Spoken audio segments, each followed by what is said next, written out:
Hey friends, this is Jeff. As many of you know, our book Around the Circle is up in print and on Kindle on Amazon.com. We are very proud of this book. Do take 10 seconds. Go take a look at it and see if it's for you.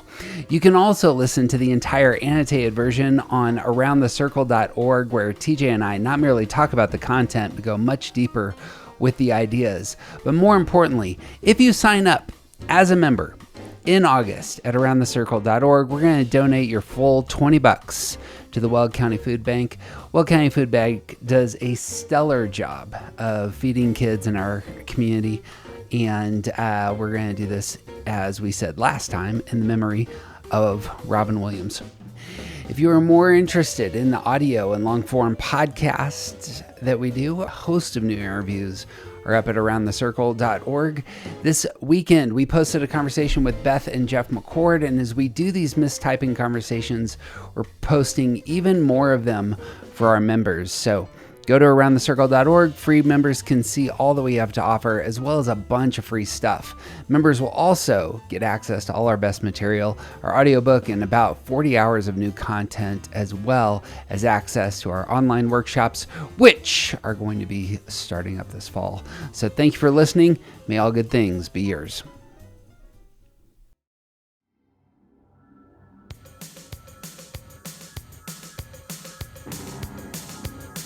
Yep.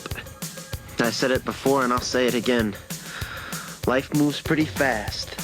You don't stop and look around once in a while, you could miss it. What's the most you ever lost on a coin toss? Sir? I feel the need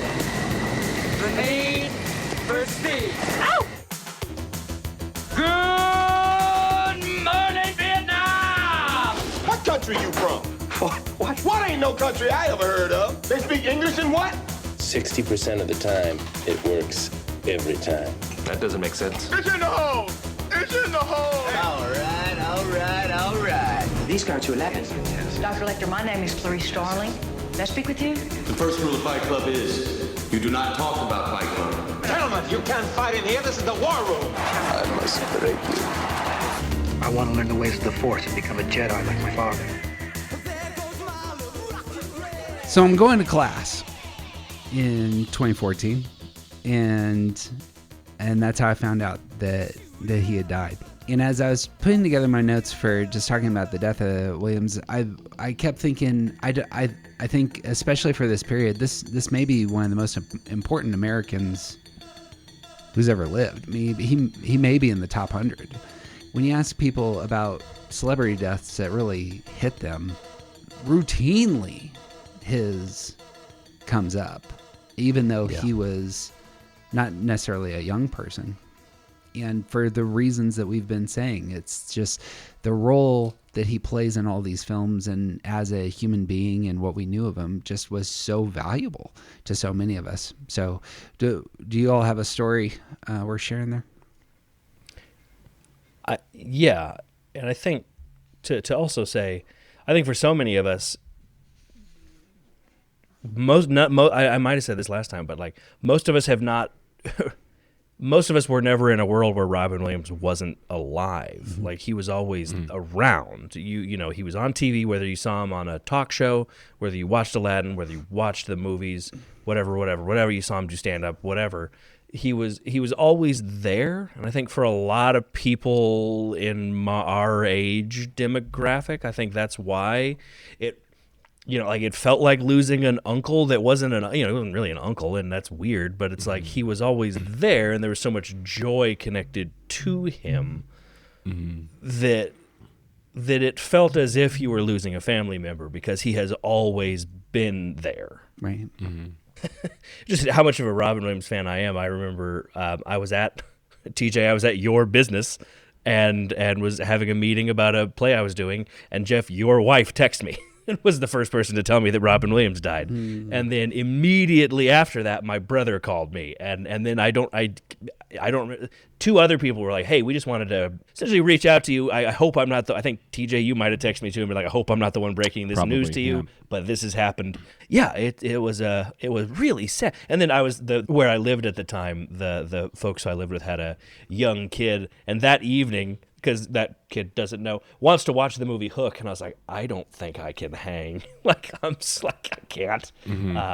So yeah, it was just like a weird, sad day. Like I said, it feels weird to say like losing a family member, because I think that's kind of strange when people talk about celebrity deaths like that. But that's how it felt. That's the weight that it had. Honestly, I'm not super close with a lot of my family, so it's like to a degree it was almost harder, which in its own way is sad to say. But yeah, no, I vividly remember that. I was 2 years into running a business, and a business where I was working 7 days a week, and so I have very little memory of that time period in general. But I do remember something that I think might serve as a good segue into what we need to talk about. One of the things we need to talk about in this space is that, like, you hear that Gene Hackman died, and the circumstances of his death are terrible and tragic and all of that stuff. But it's like, oh, yeah, he was 95. Of course he died. Right.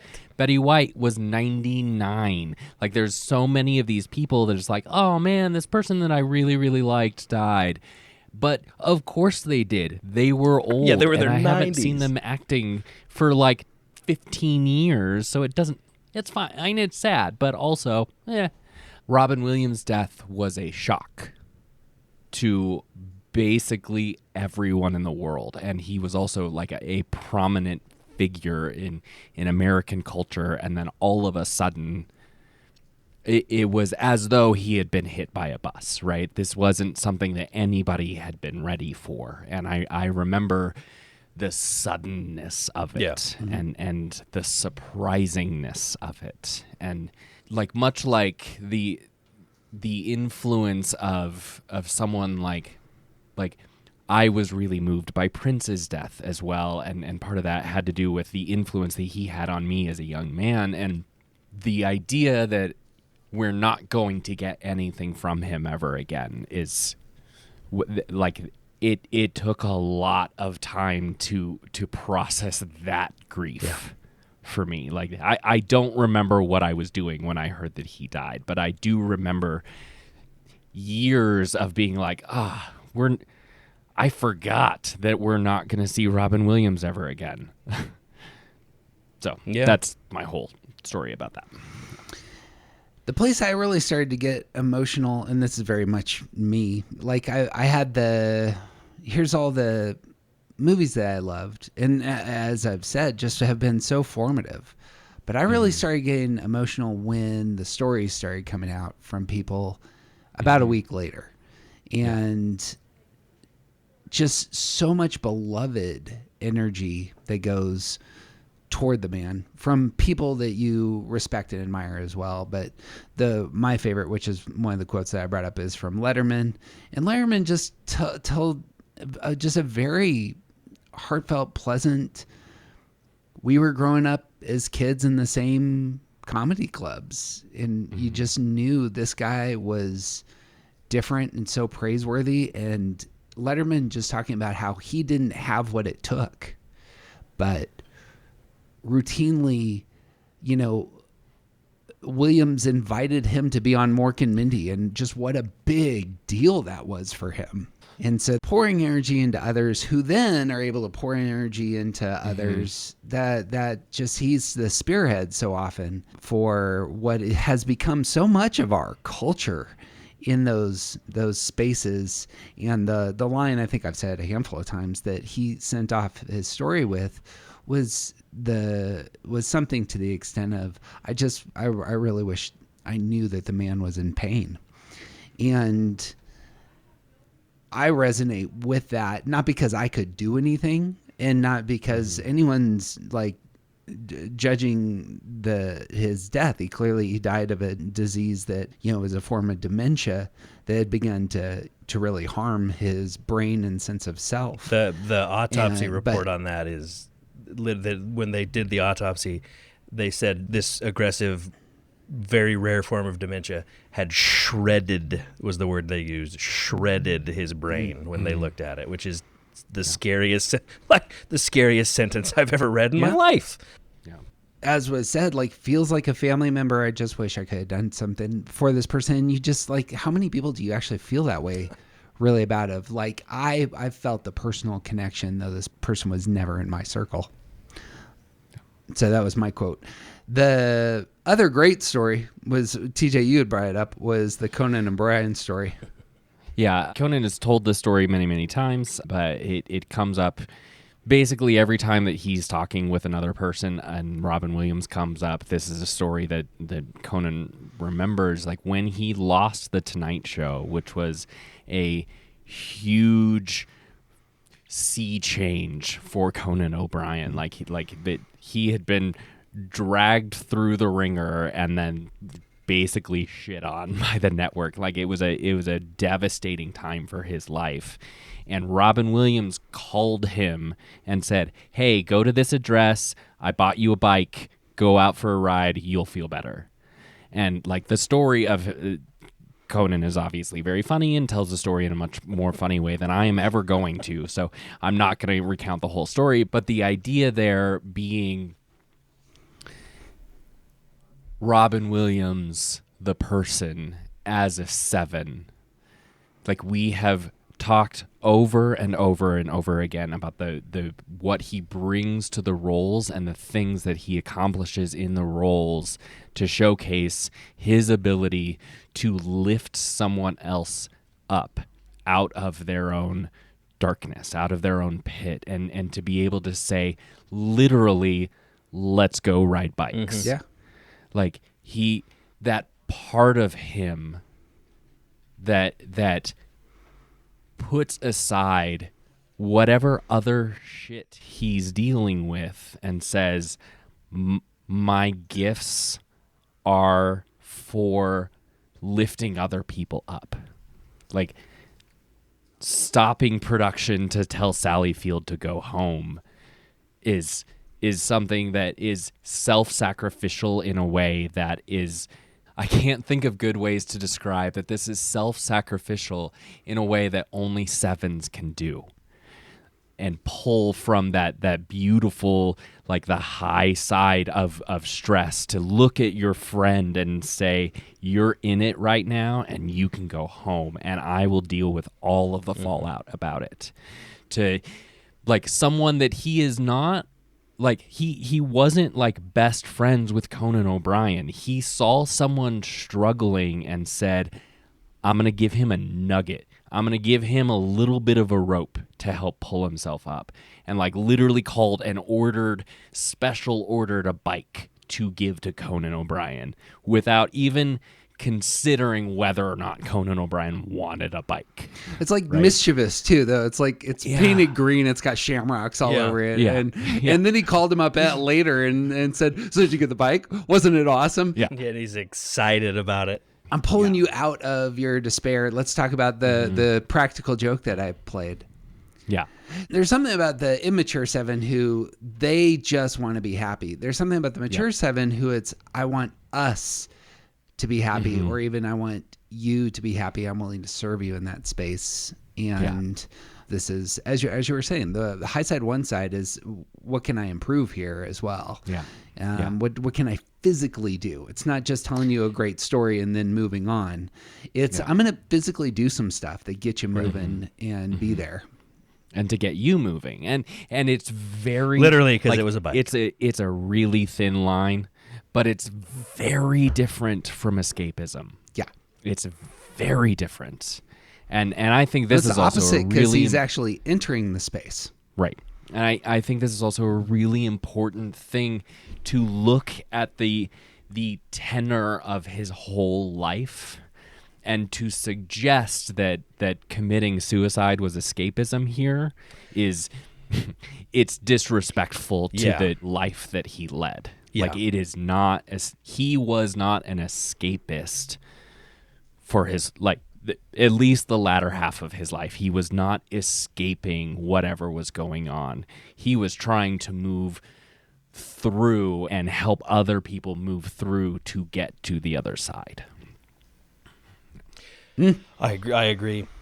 Yeah, one of the things I heard that I really liked was somebody that knew him said dementia killed Robin Williams. That's how we need to say that, not that he was running away from something. And I think that's what I'm selling. That's what it is, and that's the way we need to talk about it. Was there a eulogy, Daniel, that stands out for you? I didn't ask you this. Oh, it's interesting. Billy Crystal did a really great tribute to him at the Emmys the year that he died. That's really wonderful. Billy tells some great stories, but there's not like formal eulogies that I love, but like there's a clip that I've seen where Billy Crystal goes on The View to talk to and Whoopi Goldberg, and she brings up Robin, and she's not even really able to finish saying his name before she completely breaks. They have this great moment. Billy grabs her hand because they're friends. I really like that a lot. In the documentary that they made about him on HBO, Eric Idle tells some really wonderful stories on that about their friendship. But Robin Williams was meant to be the last surprise guest on the live final ever Monty Python shows. He was supposed to come out and do a bit with them, and he sent him an email the day before he was supposed to go over there and just said, I can't do it. And Eric said, he was like, yeah, of course, that's, do what you take care of yourself. And then that was the last time that they talked. So I think some of those stories followed by the anecdotes, I think, are actually really wonderful eulogies, more so than our friend Robin was amazing. Here's some clips, not to say that I think Letterman was amazing. I think Conan was amazing, but seeing how much he meant to people is almost a better eulogy to me than that. I think that's well said. And it's a good thing that it's not like 82 people who all think that Robin Williams is their best friend, that there's just a couple who really are actually speechless. And who are also able to recognize that they didn't have all of him. Yeah. Right. Yeah. Spot on. Like Pam Dauber from Mork and Mindy talking about him is really meaningful, if you particularly of the whole career, but then when the TV show that he did to try to get back to TV comedy, which is fun. If you go watch it, you will laugh. It's really fun, but it is not quite as good. In the second series of it, they bring her in as sort of like a, hey, generate viewers. Remember Mork and Mindy? And she's really great, but she talks about just being with him and being able to tell that something was like really wrong and that this was not the person that she remembered being friends with, and how heartbroken she was. That's pretty impactful to watch that one. Right. Yeah, well worth watching the HBO documentary. What is it? Something it's like called that? Come. It's a riff off of one of his first stand-up albums. It's called Come Inside My Mind. That's it. That's a very Seven-ish way of inviting it's somebody. An invitation to the mind. Well, and it references a stand-up bit that like a 10-minute stand-up bit where he's literally like acting out what the inside of his head is, and it almost feels like a Coen Brothers movie where people are running around trying to find like tapes to play and all these different things, and we talked in the first episode about how much of an actor he was in addition to being a stand-up, and you see like the object work and the training and all this in this 10 minutes of jokes, and it's amazing.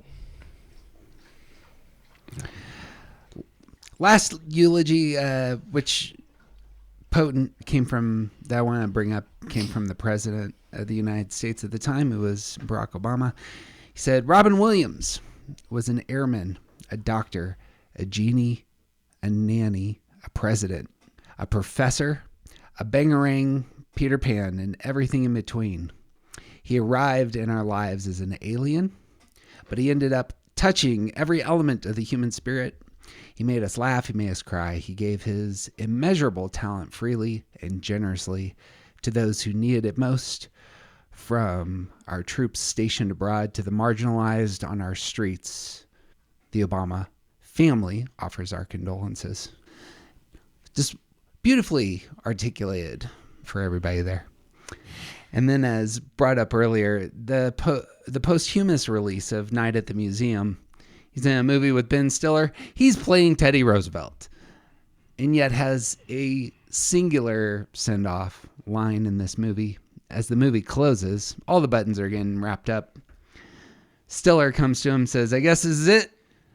And Williams, from on top of a horse, got his mustache. You've done your job. It's time for your next adventure. I have no idea what I'm going to do tomorrow. How exciting. Bye, Teddy. Farewell, Lawrence.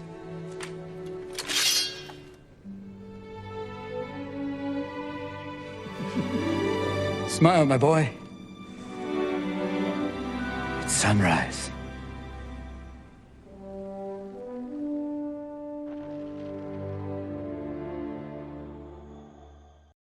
I'm such a bad reader. It's fine. We're all crying, so. And I haven't even seen this stupid movie. Smile, my boy, at sunrise is a great last line for this man. So always like it when history kind of elevates the thing. And there it is. Last words on Williams the Heroic.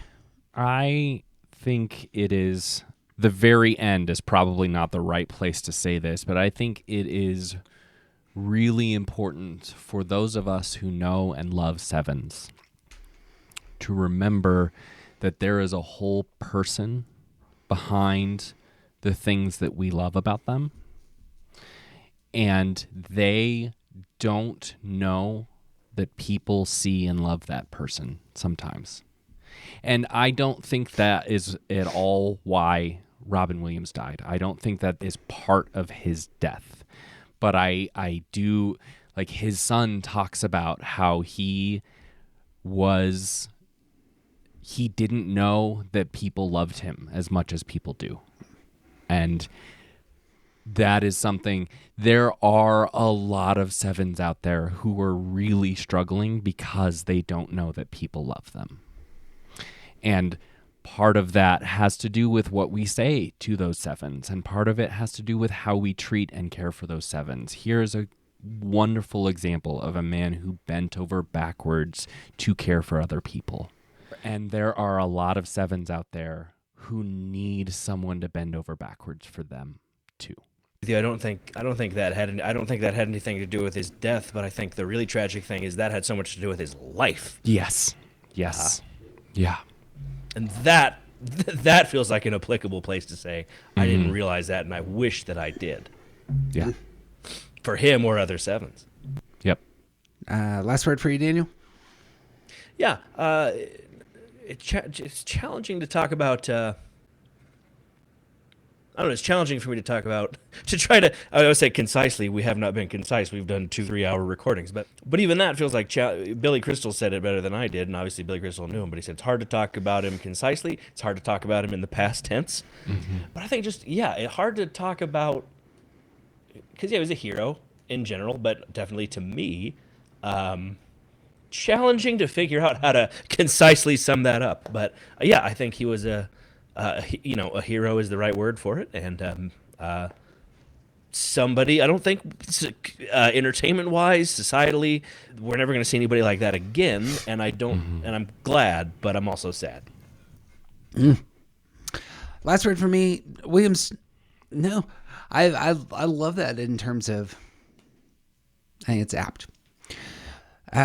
Last word for me is Williams always strikes me as, as a flawed man on the home front and the addiction side, and yet so passionate about human beings in front of him.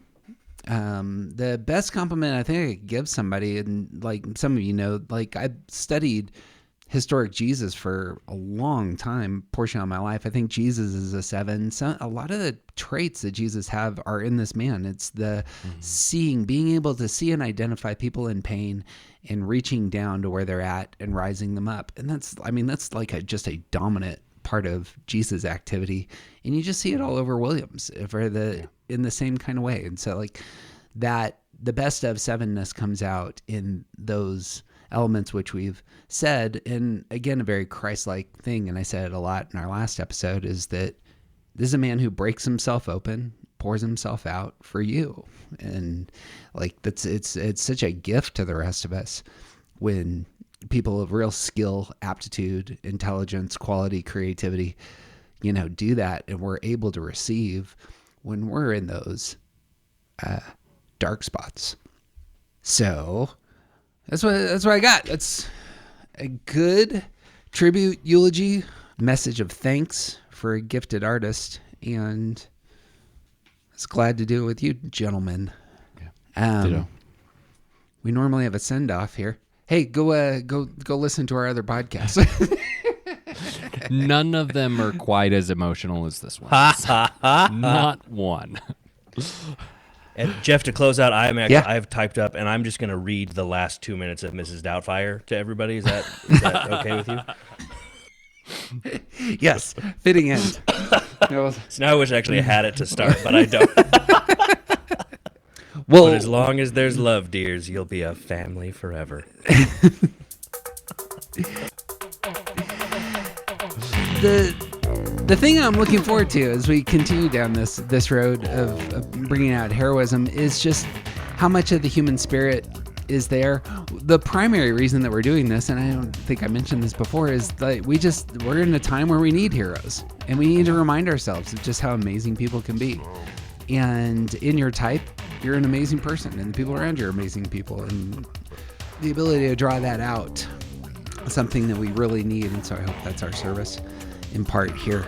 So we'll pick up with 8s here in a month or two. I have no idea who we're going to do with the 8s, but the conversation will begin. Hey, if you have recommendations, find us at aroundthecircle.org or on Instagram. Heroic 8s. Heroic 8s. Yeah. It's next on the docket, apparently.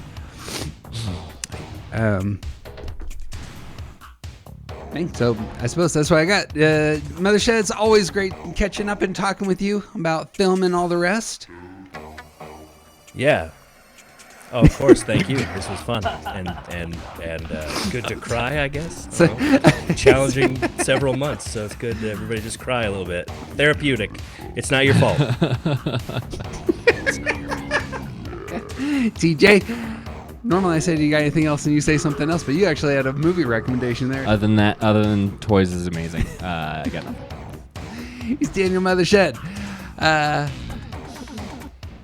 Always a delight having you. He's CJ Wilson. He's officially awesome. I'm Jeff Cook. And who you aren't is just. I'm glad they had to take a minute to decide that, though. He was trying to think of a compliment. I wanted to bring in the Luddite thing or not, but. It's like, it's not gonna roll. Perfect. Straight to the chopper! I drink your milkshake. I could have been a contender. Fasten your seatbelts. It's going to be a bumpy night.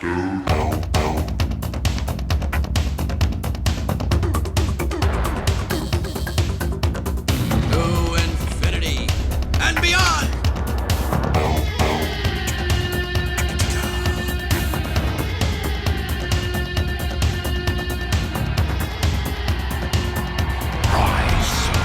Serious.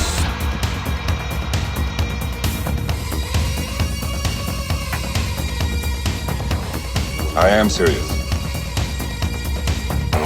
And don't call me Shirley.